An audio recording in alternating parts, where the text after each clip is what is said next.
신현송 BIS 경제보좌관 겸 조사국장님 나오는데요. 옆에 보시면 우리나라 이창용 한국은행 총재님 앉아 계십니다. 그리고 바로 옆에 SK 최태원 회장님도 계시네요. 자, 이 신현송 BIS 경제조사국장, 이분 정말 능력이 대단하신 분입니다. 아시아 최초로 그 자리까지 올라가신 분이라고 합니다. 최근에 우리나라 한국은행 총재 후보군으로도 이창용 한국은행 총재님과 같이 거론되신 분입니다. 이분은 옥스퍼드 경제학 박사이시고요. 2009년도에는 청와대 국제경제보좌관에 계셨습니다. 지금은 BIS 경제보좌관 겸 조사국장으로 계십니다. BIS는 국제결제은행을 말합니다. 자, 이 앞에 보시는 이 영상을 제가 참고를 했습니다. 이 영상 정말 좋은 영상인데요. 이 조회수를 보면 3,000 조회수 이게 잘 안 되더라고요. 지금 이런 영상 봐야 됩니다. 이 보시길 꼭 추천드립니다, 여러분. 오늘은 이 영상 핵심 뷰만 요약해 보겠습니다. 잠깐, 여러분 좋아요, 구독, 알림 버튼은 사랑입니다. 제가 썸네일에서 말한 정말 중요한 지표는 바로 환율입니다. 왜 중요한지 한번 보시죠. 자, 이 앞에 보신 이 빨간색 있죠? 이 빨간색 선은 세계 교역량을 말합니다. 무역이죠, 무역, 교역량. 그리고 이 검정색 선은 달러 지수 인덱스입니다. 자, 2000년 이후부터 보면 이 둘 관계가 역의 관계를 볼 수 있다는 겁니다. 무역 지수가 좋아진다. 달러는 약해진다. 즉, 달러가 약해지면 무역 지수가 좋아진다. 이겁니다. 그리고 달러가 높아지면 무역 지수는 낮아지는 거죠. 지금 보면 이제 달러 지수가 약해지면 무역이 또 이렇게 올라가고 이렇게 역의 관계가 형성되고 있다는 겁니다. 아직까지도. 지금 최근에도 달러가 약해지는 흐름이 보이니까 주식시장도 좋아졌잖아요. 우리나라는 왜 그러냐면 우리나라는 결국엔 수출이 잘 돼야 됩니다. 무역이 잘 이루어지면 우리나라 주가는 올라갑니다. 우리나라는 수출로 먹고 살아야 된다는 거죠, 결국에는. 자, 그걸 말하는데 이걸 정확히 이제 보여주는 이제 그림이 이 그림입니다. 이 그림 똑같습니다. 지금 보시면 자, 이 초록색 선 있죠. 이 초록색 선은 한국 이제 수출 상품을 말합니다. 수출 상품. 그리고 이 검정색 선은 달러 지수입니다. 달러 지수를 말합니다. 이렇게 달러 지수. 자, 보시면 지금 거의 이 상태를 보시면 거의 역의 관계를 볼 수 있는 거죠. 자, 이렇게 보면 달러가 이렇게 높으면 한국 무역은 이렇게 떨어진다는 거고요. 달러가 이렇게 낮으면 한국 무역은 난리 납니다. 이렇게 아주 좋아진다는 겁니다. 자, 2021년 이때 보면 공급망 위축이 가장 심했던 때죠. 이때 21년도 오히려 이때 한국 수출이 가장 선전했던 때입니다. 보시면 그렇죠. 이거 보시면 알 수 있는 거죠. 이 무역 이 상당히 중요한 지표죠. 이거는 그러니까 우리나라에서는 이런 관계가 성립된다 이겁니다. 보면 이게 무슨 말을 했냐면 교과서에서는 환율과 수출과의 관계에서 환율이 자국 통화가 절하되면 수출 경쟁력이 생겨 수출이 늘어난다고 많이 배웁니다. 근데 이 그래프를 보면 달러가 약할 때 자국 통화가 달러에 비해서 강할 때 그때가 오히려 더 수출이 잘 된다는 역설적인 이야기가 된다고 말씀하셨습니다.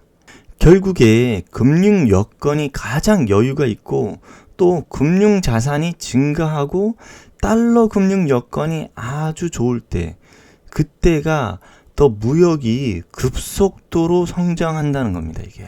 자, 또 아주 중요한 지표들 또 나오는데요. 이 앞에 보이는 건데요.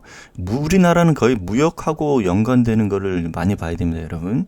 이거 뭐냐면 이게 지금 빨간색 선은 신용입니다. 신용. 그리고 이게 이 점점점 이건 대출인데요. 대출. 그러면 달러 인덱스입니다. 달러 지수. 이 보면 이것도 역의 관계라는 겁니다. 그러니까 이런 신용이나 그리고 대출이나 이런 것도 결국에 달러가 높아지면은 이게 낮아질 수밖에 없다. 이렇게. 그리고 달러가 낮아지면 이렇게 또 많이 돈을 빌린다. 달러가 또 어떻게 해요? 높아지면 이렇게 또 신용이나 이 대출이 이렇게 낮아진다. 이렇게 역의 관계가 형성되는 건데 이게 왜 중요하냐면 다음 그림 보면 이건데요. 결국에는 이런 모든 것들이 무역하고 연관되어 있다 이겁니다. 무역 신용하고 연관되어 있다는 겁니다. 이 보시면 이 무역 신용입니다. 무역 신용. 그리고 달러 인덱스입니다. 이거 보면. 이런 거죠. 이것도 보시면 딱 그런 거죠. 이제 은행으로부터 무역 금융 연간 성장은 광범위한 달러 지수의 움직임을 밀접하게 따른다는 겁니다. 이게. 그럼 달러가 높으면 이렇게 달러가 높으면 무역 이제 신용 이런 게 이렇게 낮아집니다. 그러니까 달러가 또 이제 낮으면 이렇게 또 이렇게 되는 거죠. 달러가 이렇게 낮으면 이제 무역 신용이 또 높아져서 무역이 활발하게 이렇게 이루어지는 거죠. 마찬가지. 이때도 마찬가지죠. 이때 팬데믹 때도 마찬가지죠. 이렇게 달러 인덱스 지수가 높아지면 이제 무역 신용이 낮아지는 거죠. 이렇게. 결국에는 무역 금융 이렇게 증가율과 달러의 증가율 요 나타난 건데 이게 강달러 시기에는 무역 금융도 감소하고 달러가 약세로 들어올 때 무역 금융이 더 이제 증가한다. 그 말인 거죠, 이게. 이게 우리나라한테 정말 중요한 지표들이 되겠죠. 우리나라는 이 지표 하나만 보면 된다. 저는 그 생각이 드는데, 자, 계속 보시죠. 또 중요한 겁니다, 아주. 자, 이건데요. 저희 깜짝 놀랐습니다. 이거 보고. 이게 글로벌 밸류 체인 그 대차대표 네트워크를 나타낸 건데요, 이게. 이게 보면 결국엔 그런 거죠. 이 점 하나들이 기업이라고 하는 겁니다. 기업. 이 어마어마한 점. 그리고 이 좀 큰 거는 좀 큰 기업 이런 걸 말하는 건데요. 이 색깔은 이제 본부를 어디에 두고 있는가, 본부를 어디에 두고 있는 기업인가, 미국인가, 유럽인가, 한국, 그런 걸 말하는 거고요. 이게 위 촘촘한 이 공급망, 이게 세계 경제입니다. 이게 세계 경제. 그러니까 외딴섬 같이 딱 떨어져서 우리나라 경제 이 하나만 우리나라만 이렇게 보는 게 아니고 이렇게 국경을 초월하는 경제를 가진다는 겁니다. 현재 보면 어마어마하죠. 자, 이거 두 번째 그림인데요. 이건 뭐냐면 이 글로벌 가치 사슬은 이게 산업을 말하는데 이 산업 전반 대차 대조표에서 이렇게 나타난다는 겁니다. 네트워크가. 네. 이게 정말 중요하죠. 이거 주문이고 이 회색, 이 노란색은 이제 자재, 그리고 이 검정색은 이제 헬스, 이제 건강 관리, 그리고 빨간색 보이죠 이거? 이 IT입니다. 정보기술 IT. 그리고 에너지 나오고 이거 자본재입니다. 캐피탈 굿 이거 자본재 에너지 나오고 그 다음에 자동차 요 부품 이렇게 이거 그 파란색은 항공 우주항공 이렇게 나오는 거죠. 이거 20년도고요. 이거 21년도 이렇게 나온 거죠. 이렇게 어마어마한 중요한 데이터들 이렇게 다 엮여 있다는 거죠. 이렇게. 그러니까 달러가 약할 때는 우리나라는 상당히 무역에서 유리한 위치가 된다. 그 말을 하고 있는 겁니다. 자, 이 그림도 상당히 중요한 그림 같은데요. 제가 볼 때도. 지난 50년간 달러 지수가 이렇게 요런 패턴을 이렇게 가져왔다. 이거 따라왔다. 그겁니다. 이게 이 빨간색은 실제 미국 달러화 지수입니다. 이게 달러화 지수인데 이게 결국에는 달러 가치가 일단 어떻게 보고 계시냐면 신현송 조사국장 어떻게 보시고 계시냐면 달러 가치가 일단은 정점을 찍었고 내리막길을 걷는 모습 이런 모습을 볼 수 있을 것 같다. 그러니까 작년 10월 21일 그때가 정점이었고 이 위와 같이 만약에 W자로 이렇게 추세가 된다면 요 추세가 좀 꺾이고 있죠. 이 아래에 요거와 같이 요거가 된다면 수출이 높아질 수 있는 그런 현상이 될 수도 있지 않을까 그런 건데요. 자, 위험 요인을 말씀했는데요. 그러니까 뭐 지정학적 우크라 전쟁이나 뭐 통화 정책 불안 뭐 이런 게 있을 수 있다. 근데 하지만 뭐라고 했냐면 약달러가 이렇게 진행이 된다면 만약에 세계 무역은 좋진 않겠지만 한국은 반대로 빨리 개선될 수도 있을 것 같다.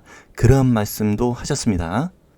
자, 마지막에 질문 답변 시간이 돼서 우리 이창용 총재님이 신년송 BIS 조사국장님한테 질문을 이제 몇 개를 했는데요. 여기서 달러 언제 내려갈 것 같습니까? 이런 질문을 하니까 국장님이 인플레이션 다시 위로 튀어서 추가적인 긴축을 하지 않아도 될 상황, 그런 상황이 되면 추세적으로 내려가지 않을까 이런 말씀을 원론적인 답변을 하신 것 같고요. 근데 아까 그 차트를 보여주신 의미는 뭔가 장기적인 추세로 볼 때는 뭔가 의미 있는 차트가 되지 않을까 저는 나름대로 그런 생각을 해봅니다. 근데 단기적인 시각은 모릅니다. 우리가 단기적으로 리세션이 올 가능성을 저는 보고 있는 거라서 단기적으로 말씀하시진 않습니다. 이런 분들을 볼 때는.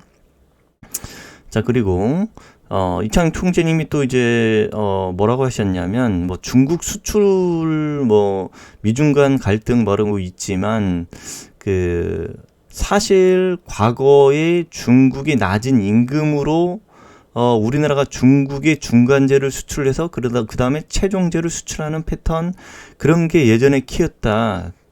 그런데 지금은 중국 임금도 올라갔고 중국 기업도 굉장히 경쟁력이 심해졌기 때문에 우리가 지난 20년 동안 중국 혜택을 누렸던 그런 게 경쟁력이 너무 올라가서 이창용 총재님 말은 중국의 의존도를 좀 바꿔야 될 것 같은 좀 단기간에 어려움이 있더라도 그런 걸 좀 생각하고 있다, 이런 말씀을 또 하셨고 이런 말씀 하셨습니다. 자, 이창용 총재님이 또 질문하신 것 중에, 자, 유럽 경제, 미국 경제가 하드랜딩 리세션을 경험하지 않고 지금의 수준의 이자율, 지금 수준 높잖아요.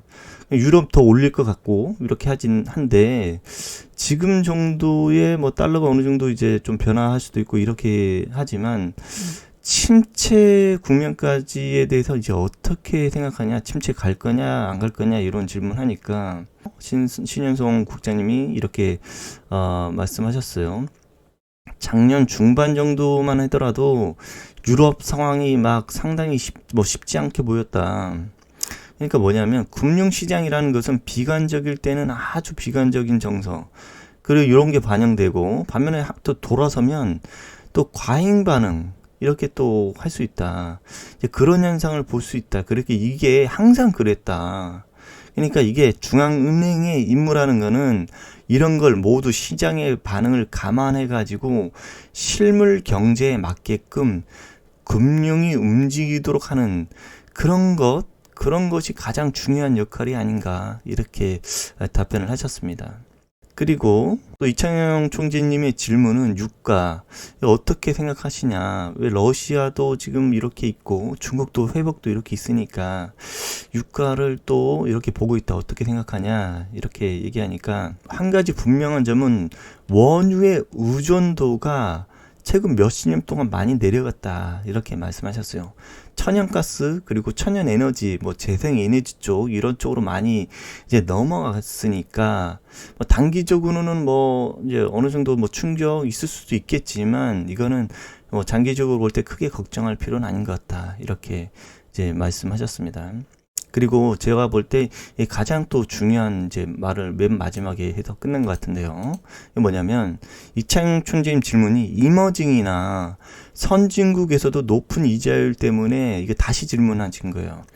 기업 부채, 국가 부채, 가계 부채, 이것 때문에 파이낸셜 크라시스, 이거 뭐냐면 금융위기 요거 올 가능성 없는 것 같는가, 이렇게 질문하니까 부채 문제는 여러 가지로 국가별로 특징도 있고 부문별 특징이 다 있는데, 마지막에 가계 부채도 중요하고 기업 부채도 이제 감안해야 하는데, 정부 부채, 이 정부 부채가 부상하고 있다, 이렇게 말씀하신 게 있어요. 이제 요게 저는 가장 또 중요한 말씀이다. 이렇게 생각하고 있습니다. 저 나름대로. 정부 부채, 이거, 중요하다. 미국 지금 부채 한도 협상 남아있는 거죠. 이런 것들도 있고, 왜 이게 저는 중요하다 생각을 했냐, 저도 나름대로 하고 있냐면, 결국에는 그거죠. 지금 인플레이션을 잡고 있는 와중에, 결국에는 그 크러쉬, 완전 부러질 때, 뭐, 국가 경제가 부러질 때, 예전에는 인플레이션이 발생하지 않을 때는, 정부에서 어느 정도 이제 정책적으로 지원을 해줄 수 있는 여건이 생기는 거죠. 근데 만약에 지금 인플레이션을 지금 겪고 있는 상황에서 무너졌을 경우에 과연 정책적으로 이거를 또 돈을 풀어서 들어올릴 수 있는가? 이게 가장 문제가 되는 것이죠. 그래서 이제 이런 말을 꺼내신 것 같습니다. 제가 볼 때는. 왜냐하면 인플레이션을 이제 꺾지 못하고 무너졌을 때는 더 큰 문제가 발생한다. 왜냐? 국가 정책적으로 지원해 줄 수가 없는 현상이 벌어질 수도 있기 때문에 그런 겁니다. 저는 이제 그런 말씀으로 들려가지고 그런 말씀을 해보았습니다. 자, 오늘 또 여기까지 남겠습니다. 좋아요, 구독, 알림 부탁드리겠습니다. 감사합니다.